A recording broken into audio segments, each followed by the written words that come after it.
This is the second part of the video for the CVP analysis.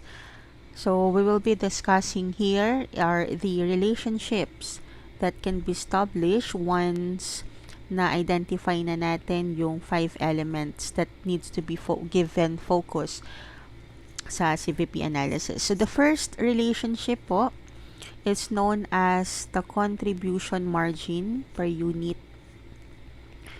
Contribution margin per unit or yung marginal income per unit.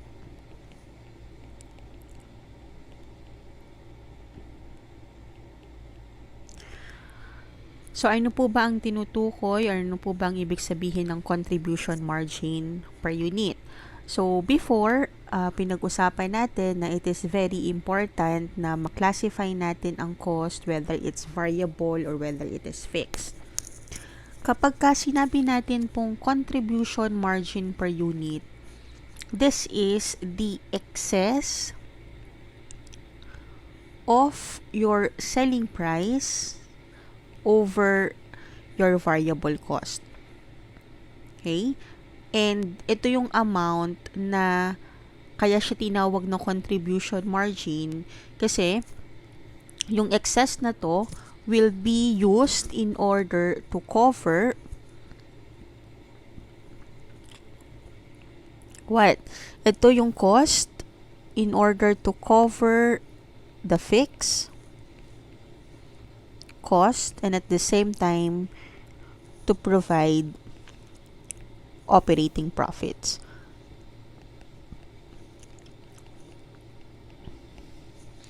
Okay?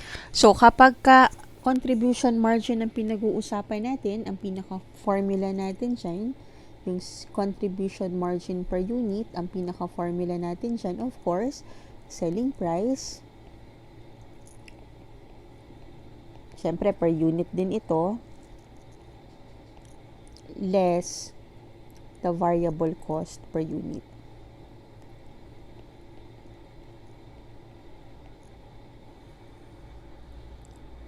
Okay?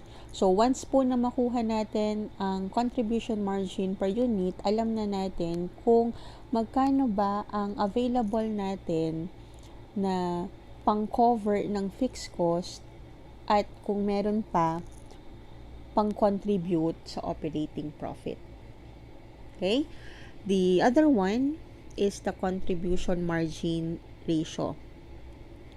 So, alam naman natin na kapag ratio ang pinag-uusapan natin, meron tayong dalawang pinag-uusapan, relationship of one to another. So, pag sinabi po natin contribution margin ratio, this is the percentage of your contribution margin to the total sales.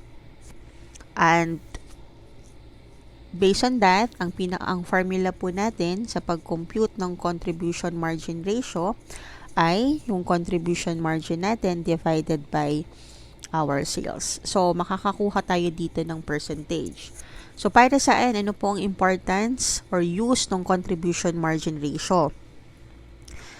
This ratio is very useful in that it shows how the contribution margin will be affected by a given peso change in total sales. So, for example, ang ating selling price per unit natin ay 100 pesos. Ang ating variable cost per unit ay 60 pesos. Therefore, ang ating contribution margin per unit ay 40 pesos. Okay? Which means, meron kang 40 pesos to cover the fixed expenses or fixed cost. And again, kung meron pa, can contribute to the operating profit. So, kapag naman CM ratio ang pinag-uusapan natin, it's the percentage of your contribution margin to sales. So, with that, this is 100%, this is 60%, and this is 40%. That's basically 40 divided by 100. So, 40%.